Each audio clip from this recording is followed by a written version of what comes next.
Orléans, là, tel que vous voyez, qui devait assister au congrès, mais qui n'a pas pu venir.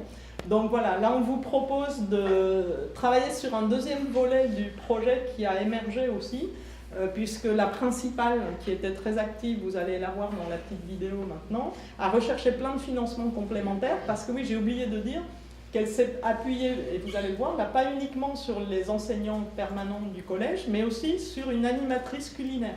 Parce qu'évidemment, aucun enseignant, c'est comme le PNNS, enfin, ou l'éducation nutritionnelle, n'est spécialiste de cours de cuisine. Donc il faut aller chercher quelqu'un d'extérieur pour le faire bien. Et donc là, c'est Caroline Bain qui a été recrutée, qui est une ancienne professeure de mathématiques, qui s'est reconvertie, qui adore cuisiner, qui le fait très bien, et donc qui a créé à Angoulême une cuisine où elle accueille des familles, elle fait des séminaires, et donc elle fait aussi plein d'interventions dans les collèges. C'est sa nouvelle vie. Vous allez voir, c'est quelqu'un aussi de très dynamique, et qui, quand elle animait ses sessions de cours de cuisine avec les enfants, ben, jouait un petit peu à Masterchef. Enfin, oui, elle les mettait un peu dans cette pression, mais gentiment. Mais du coup, ça les valorisait énormément de savoir qu'ils avaient un truc à faire en temps limité.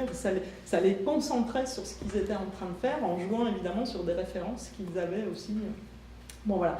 Alors, très rapidement, la présentation, ben, c'est ce qu'on va faire. Et en allant chercher des financements complémentaires, ben, c'est poser la question de la transférabilité. Puisque ce projet a obtenu pas mal de prix au niveau national, le prix de l'innovation pédagogique, etc. Bon, ils ont été très actifs pour aller chercher une reconnaissance nationale. Et du coup, la question de comment on peut transférer ce projet pilote dans d'autres établissements s'est posée. Et elles ont obtenu des financements aussi pour construire ce guide méthodologique. Donc je vous ai mis... alors ça, vous pouvez les consulter, mais il faut que je les rapporte à Émilie. En revanche, on a tiré 50 présentations très courtes de ce guide méthodologique, mais vous avez les adresses mail derrière pour le télécharger. Il a été validé, mis à disposition du public et donc de tous les autres chefs d'établissement qui souhaiteraient Alors,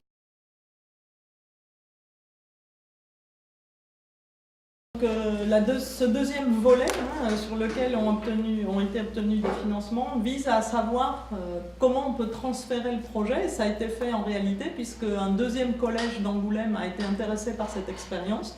Et donc ça a donné l'occasion de construire ce guide et de tester si ce guide permettait à un nouveau collège en zone REP+, donc zone d'éducation prioritaire mais plus, avec plus de difficultés, des profils d'enfants vraiment difficiles.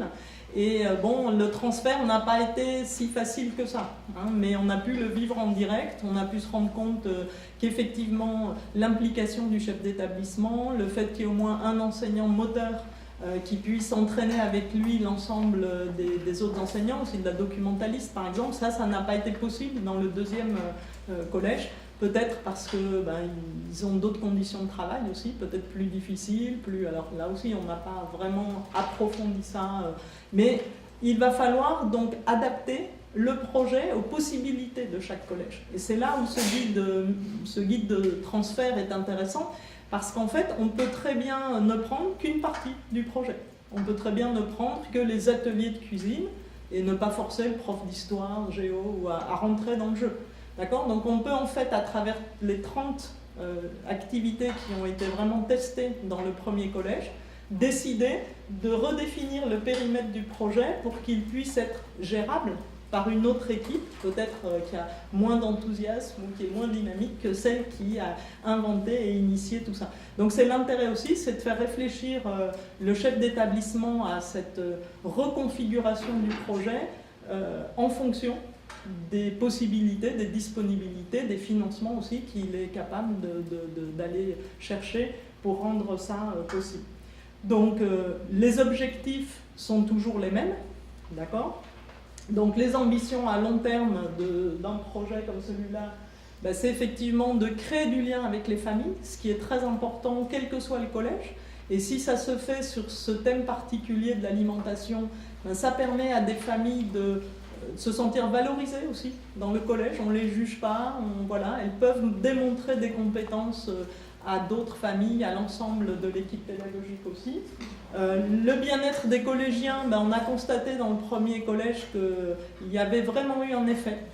Le taux d'absentéisme a vraiment chuté drastiquement, il n'y a plus de conseil de discipline, donc c'est quand même le signe qu'il y a un investissement. On a ramené au collège finalement des enfants qui étaient proches du décrochage scolaire, donc c'était aussi extrêmement important pour le chef d'établissement de réussir ça. Améliorer évidemment l'alimentation, les faire réfléchir, leur apporter plus de réflexivité sur la façon dont ils achètent, etc. etc. Et puis, donc l'objectif dont j'en ai déjà parlé, de lutter contre le décrochage scolaire. Alors, évidemment, pour mettre en place ce projet, ben, il faut réfléchir aux moyens dont on dispose. Là, il se trouve que le collège est à côté d'un lycée, là aussi à visée professionnalisante. Donc non seulement il y a une cuisine pédagogique, mais il y a une cuisine centrale. Et les enfants ont pu faire les deux. Mais dans l'autre collège où le projet a été transféré, il y a une cuisine pédagogique, 12 places. Enfin, ça permet quand même de diviser une classe en deux, de faire des roulements. Alors après, il faut réorganiser l'emploi du temps. Enfin, il y a beaucoup de choses à faire, mais c'est faisable. Il faut donc savoir aussi avoir des moments où on va discuter avec les enfants de ce qu'ils ont ressenti, de ce qu'ils ont aimé, de ce qu'ils ont compris sur un certain nombre d'activités qu'ils ont menées. Et puis après, sur le plan vraiment humain, il faut mettre en place un groupe de pilotage, puisque c'est un projet qui va se déployer au moins sur une année, voire sur 2 ans, si l'équipe a envie de prolonger un certain nombre d'acquis. Il faut un coordonnateur, il faut des référents, il faut que ce soit très clair aussi pour les collégiens. Si j'ai une question à poser sur cette activité, à qui je m'adresse, puisque c'est peut-être pas forcément le déroulé des cours ordinaires. Donc c'est important qu'il y ait quelqu'un qui personnifie le projet au sein de l'équipe pédagogique et qui soit le référent de l'ensemble des questions que les enfants peuvent poser. Des intervenants extérieurs qu'il faut financer, donc il faut aller chercher des financements pour payer ce qu'on appelle des heures complémentaires, etc. etc.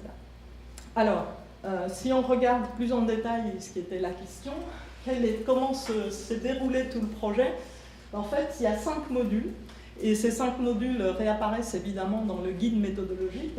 Un premier module, c'est acquérir des aliments, savoir se procurer des aliments. Donc, plusieurs actions. Ils sont allés dans un jardin pédagogique, la cueillette fabuleuse dont je vous ai parlé.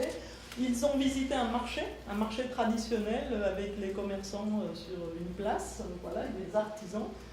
Ils sont allés aussi dans un supermarché, donc bien comprendre comment les univers sont créés, pourquoi justement on vous met les fruits et légumes et juste en face le rayon des plats tout préparés. Parce que le message est quand même clair, hein. On se retourne de l'un à l'autre, c'est quand même beaucoup plus facile de prendre le plat tout fait que de s'imaginer éplucher des oignons, des machins, des trucs. Donc c'est pas par hasard qu'il est là. La lecture d'étiquettes, est-ce qu'on comprend les ingrédients, est-ce qu'on comprend comment est fait le produit, d'où il vient, etc. Une action sur un regard critique sur la publicité, par exemple sur les rhétoriques visuelles qui vont induire des inférences et on va penser que le steak vient directement et très naturel simplement parce qu'on a posé le steak sur de l'herbe. Mais sauf que, ou l'œuf, on va le poser sur de l'herbe, sauf que quand on sait comment les poules sont élevées, bon voilà. Donc déconstruire tout ça. Un atelier sur le packaging, construire des slogans, des allégations nutritionnelles. Si vous le faites, bah vous comprenez effectivement mieux le mécanisme qui va vous inciter à croire l'allégation nutritionnelle ou pas. Bon, vous voyez, donc ça, c'est dans le guide, donc vous pourrez tout le télécharger, hein, je ne vais pas détailler tout ça, mais il y a 30 actions qui ont été menées dans ce collège Marguerite de Valois. Et l'intérêt du guide méthodologique, c'est qu'on n'est pas obligé de tout faire. On peut faire son petit cocktail là-dedans en fonction de l'enseignant. Bah, si justement l'enseignant d'histoire n'est pas partant, bah, le volet 5, on va peut-être essayer d'éviter de... Bon, on va en traiter. Donc, chaque établissement peut donner un périmètre particulier à son projet. Alors là, je n'ai pas le temps de vous passer une deuxième vidéo, mais que vous pourrez voir. Donc, je vais passer très vite. Hein. Donc là, c'était une vidéo d'ensemble avec aussi qui interviewait des enfants sur finalement ce qu'ils avaient aimé sur l'ensemble du programme, mais on n'a pas de temps. Donc, je vous montre quelques exemples. Hein. Visite de lieu de production. Sur le marché, ils ont passé beaucoup de temps sur l'étalage du poissonnier, parce qu'en fait, ils ne connaissaient pas la plupart des poissons qui étaient présentés. Ils les ont touchés. Parce qu'en fait, à la maison, on devait plutôt ramener du... Vous savez, le poisson carré, là, celui qui n'est pas né. Bon, voilà, donc ils ont découvert des vrais poissons qu'ils ne connaissaient pas, qu'ils n'avaient jamais vus. Donc c'est intéressant aussi de les confronter à des lieux où ils ne vont jamais finalement. Le marché de quartier, le supermarché. Après, donc le jardin pédagogique, la visite de la cuisine du collège, donc se faire expliquer comment travaille l'équipe de restauration et découvrir qu'ils prennent beaucoup de responsabilités, font beaucoup de choses pour le bien-être des enfants, donc ça c'est important aussi. Ils ont pu dire des choses, ils ont pu dire mais nous on aimerait avoir du rab de temps en temps. Et en fait le personnel de cantine des fois il veut pas donner un peu de rab. Bon, donc vous voyez, ça a aussi créé une relation où ils osaient demander du rab, ils osaient... du rab, c'est un supplément. Quand on a fini son assiette, voilà la deuxième portion. Aussi. Et bon voilà. Et là, ils ont aussi rencontré un vrai chef, un chef d'un restaurant d'Angoulême qui est venu faire avec eux une recette d'un gâteau, etc. Donc oui, ils ont rencontré des professionnels aussi qui leur ont parlé de ces métiers-là avec tout leur enthousiasme, tout leur savoir-faire et aussi toute leur expérience. Ils sont allés dans un autre lycée, à leur hôtelier, apprendre à mettre le couvert, d'accord ? C'est les arts de la table, ils ont eu tout un module sur les arts de la table. Qu'est-ce que c'est mettre le couvert à la française, à l'anglaise ? Quelles sont les traditions, les rituels liés au fait justement de préparer une table pour des invités ? Vous voyez, ils ont appris à repasser, etc. Et ils se sont fait servir le repas, in fine, par les autres élèves de l'école hôtelière. Donc ça avait été un moment très sympa d'échange aussi. Donc voilà les outils. Donc on avait la lunchbox pour préparer les plats qu'on emporte à la maison. On a les carnets de bord que vous avez ici, et puis on a une petite, je sais pas, un petit sac à dos, comment on appelle ça, isotherme, voilà, merci, pour qu'ils puissent rapporter les préparations à la maison sans qu'il y ait le moindre risque sanitaire. Donc là aussi, il faut aller chercher des budgets et il faut que les choses soient faites très très sérieusement, on va dire. Alors, sur comment a été construit ce guide, simplement, projet pilote, premier transfert, et puis tous les facteurs d'influence. Donc tout ça, ça a été travaillé pendant 1 an. Il y a eu plein de réunions. Ils ont donc créé une fiche sur chaque activité en expliquant l'objectif, tout le matériel pédagogique qui pouvait être mis à disposition. Et ça va sur chacune des activités que vous avez vues, sur l'information aux familles, sur la communication. Donc tout est préparé pour le nouveau collège qui voudrait le mettre en place, sur les fiches d'évaluation, puisque c'était le travail d'Émilie, d'évaluer tout ce qui se passait. Donc tous les questionnaires qui ont été inventés là, ils sont sûrement perfectibles, mais au moins ils sont fournis et ils sont proposés. Alors, on a utilisé l'outil Astraire. Donc l'outil Astraire, c'est un outil effectivement de transférabilité, outil d'analyse de la transférabilité d'accompagnement à l'adaptation des interventions en promotion de la santé. Et c'est ce cadre-là qui a été utilisé pour structurer la démarche. Là aussi, c'est un outil qui est disponible gratuitement et qui a été mis en place par l'Université de Lorraine. Et comme on a trouvé que la démarche était très bien structurée, on l'a adaptée à cette problématique particulière. Donc, il y a 4 questionnements. À quelle population on s'adresse? Quel est l'environnement dans lequel ce projet va être mis en œuvre? Quels sont les éléments de mise en œuvre? Et comment on va accompagner le transfert dans une nouvelle structure? Et donc cet outil propose de distinguer 2 choses, je vais très vite. Les fonctions clés, celles qui doivent vraiment être transférées, prises en charge par l'autre établissement, et les aspects de forme, donc qui peuvent changer. C'est ce que moi j'appelle redessiner le périmètre. On peut recomposer finalement le projet qu'on souhaite, mais il y a quand même des fonctions clés qu'il faut transmettre. Donc comment ça s'est fait? Définition des points clés pour bien démarrer le projet. Là aussi, l'ensemble des méthodes et des techniques qui ont été élaborées dans le premier établissement étaient formalisées et sont directement transférables. Et on va aider finalement, on va créer une couche de questionnement. C'est-à-dire que Madame Cuisinier, elle a fait des tas de choses, sauf qu'en travaillant avec le groupe, on l'a obligée à une forme de réflexivité. Si elle avait à refaire le projet, comment elle s'y prendrait, les questions qu'elle doit se poser ou qu'un principal d'établissement doit se poser. Donc elle a eu aussi ce travail de réflexivité à faire sur sa propre démarche en termes de chef d'établissement, ce qu'elle avait réussi, pas réussi, comment il faudrait s'y prendre. Donc ça a permis à chacun des acteurs de faire un retour réflexif sur cette première expérience. Bon voilà, donc très vite aussi. Vous aurez ça dans le guide, donc je passe très vite puisqu'il est téléchargeable en ligne. Si ça vous intéresse, vous pourrez aller le voir. Mais donc, 4 parties.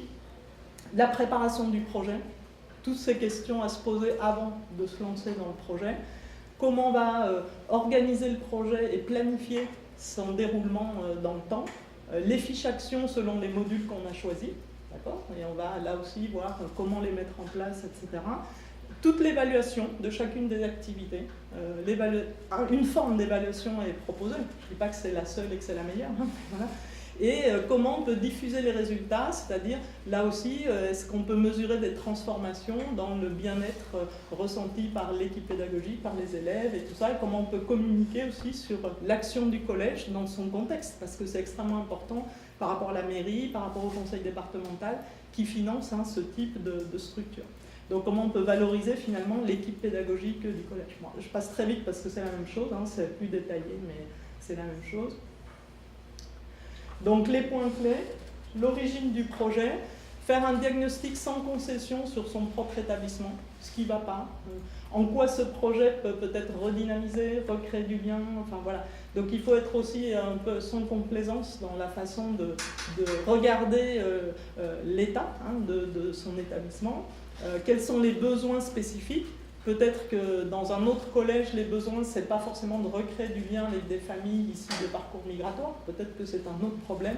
Peut-être que c'est des problèmes de violence entre étudiants, entre élèves. Je ne sais pas.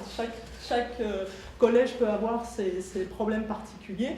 Et donc, il faut se demander comment ce projet peut aussi contribuer à résoudre un certain nombre peut-être de tensions qui existent dans le collège et ne pas les sous-estimer.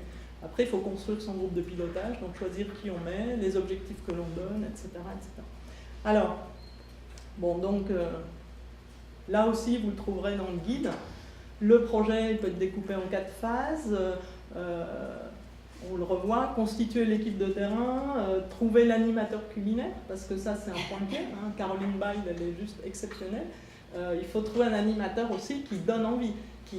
Qui soit dans une vraie relation pédagogique avec les enfants, mais pas scolaire.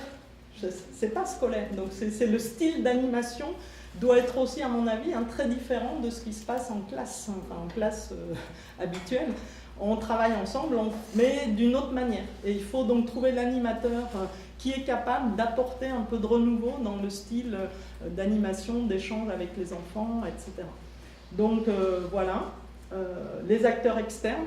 Il faut aussi inviter évidemment la nutritionniste du collège à participer à ce genre d'action, la mairie, le conseil départemental, puisque c'est les financeurs. Enfin voilà, il faut qu'ils soient partie prenante du projet aussi, si on veut que sa visibilité, que son impact soit réellement reconnu, plus toute la hiérarchie de l'éducation nationale, puisque là vous avez plein de commissions pour l'innovation pédagogique, enfin, il y a plein de gens aussi qui essayent de regarder où sont les expériences pilotes, qu'est-ce qui peut être intéressant et qui valorise ce genre d'initiative. Alors, l'impact qu'on a eu, là vous voyez c'est plus au niveau de l'individu de chaque collégien, mais c'est plutôt institutionnel.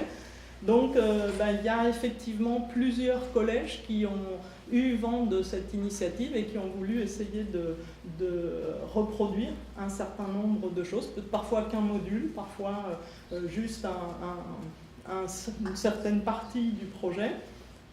On a pu donc aussi aller démontrer, comme l'Artost, là que vous avez un peu vu, le faire en démonstration lors d'événements professionnels qui ont eu lieu à Angoulême, comme les gastronomades, et après travailler avec d'autres associations de quartier pour vraiment insérer le collège dans son réseau relationnel local. Alors, donc, vous voyez, tous ces collèges ont demandé à répliquer. Alors nous, on ne le fait pas, on ne fait pas l'accompagnement. Donc c'est la DRAF, la Direction régionale de l'agriculture, de l'alimentation et de la forêt, qui l'a mis sur son site et qui a prévu un cycle de formation à ce projet. Et donc Madame Bail, Madame Cuisinier pourront aller former leurs collègues dans différents collèges suite à cette action. Donc ça c'est prévu, la formation à la mise en œuvre de ce projet est prévue aussi par l'ADA. Et puis d'autres transferts institutionnels et pas forcément dans des collèges. Et donc c'est ça qui est intéressant aussi. Il y a eu la maison des adolescents à Montpellier, qui n'est pas qu'un collège, hein. Effectivement, il y a un des collèges, mais c'est aussi des maisons d'accueil d'adolescents un peu en difficulté, etc. L'île de la Réunion aussi, qui souhaite développer ce genre d'initiative. Bon. Donc on a été un peu surprise, mais disons qu'il y a eu un bon buzz sur ce projet. Donc le guide lui-même a été référencé dans différents